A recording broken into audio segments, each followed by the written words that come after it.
Hello, പറയടാ. എടാ നീ ഉറങ്ങുവാണോ? അല്ലടാ, ഞാൻ ഇവിടെ ചെടിക്ക് വെള്ളം ഒഴിക്കുക.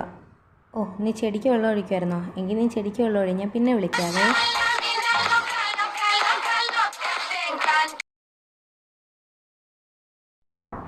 ഹേയ് സാറാ, ഞാൻ തന്നെ ഇൻസ്റ്റയിൽ തപ്പിയായിരുന്നു, കണ്ടില്ല.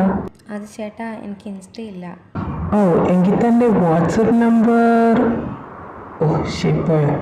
അച്ഛാ, but still I love you. എൻ്റെ ഹൃദയത്തിൽ 4 ചേമ്പറുണ്ട്. അതിൽ ഒന്ന് ഞാൻ നിനക്ക് വേണ്ടി എപ്പോഴും മാറ്റി വയ്ക്കും.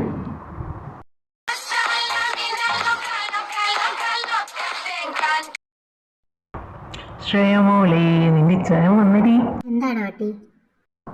എന്താടി ഒരു സ്നേഹമില്ലാത്ത പോലെ?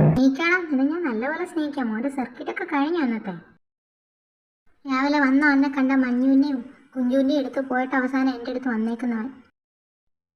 അങ്ങനൊന്നും പറയരുത്, എനിക്ക് ഫീൽ ആവുന്നുണ്ട് കേട്ടോ. പിന്നെ മഞ്ജുവും കുഞ്ഞും ഒന്നുമല്ല, ശ്രേയനെ കിടന്ന് ജസ്റ്റ് സംസാരിച്ചെന്നേ ഉള്ളൂ. അവനെ കാട്ടുവഴി നിന്നെ ഞാൻ കൊല്ലുവാടാ.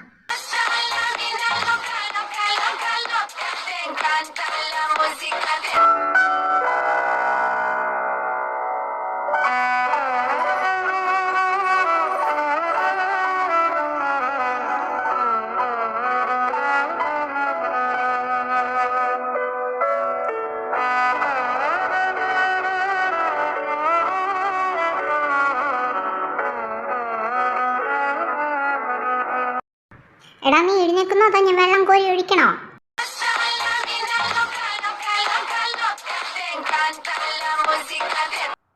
പെരട്ട തല ഉറങ്ങാനും സമയക്കില്ല. വൈദ്യ സ്ഥലം ഇങ്ങനെ ഇനി എഴുന്നേറ്റ് കോളേജിലും പോണം. കോപ്പ് അമ്മേ.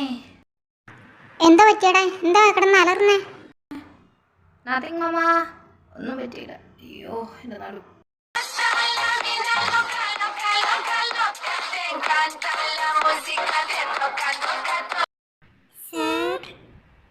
ആഹാ, നാളിനും ഉണ്ടല്ലോ. എന്തിനാ സാർ വിളിപ്പിച്ചേ? നിന്നെക്കൊന്ന് കാണാൻ വിളിപ്പിച്ചേടാ. കണ്ടു കഴിഞ്ഞ് ഞങ്ങൾ പൊക്കോട്ടെ സാർ. ആ, അങ്ങോട്ട് നീങ്ങി കിടന്നാളണോ?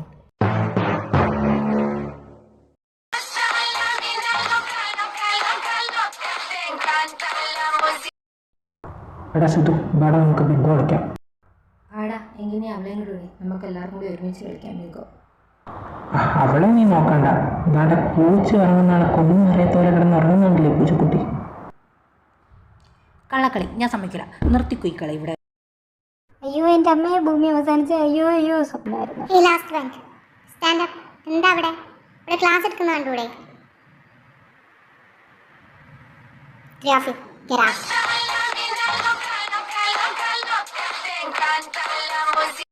സോ ഗൈസ്, നമ്മുടെ ക്ലാസ് ഇന്നത്തെ കഴിഞ്ഞു. ആൻഡ് നമുക്കിനി കുറച്ചും കൂടി ടൈമുണ്ട്. നിങ്ങളൊരു കാര്യം ചെയ്യും, ഇതിനെക്കുറിച്ചൊരു ക്വിക്ക് ഫീഡ്ബാക്ക് എഴുതിയെങ്കിട്ടാ നോക്കട്ടെ.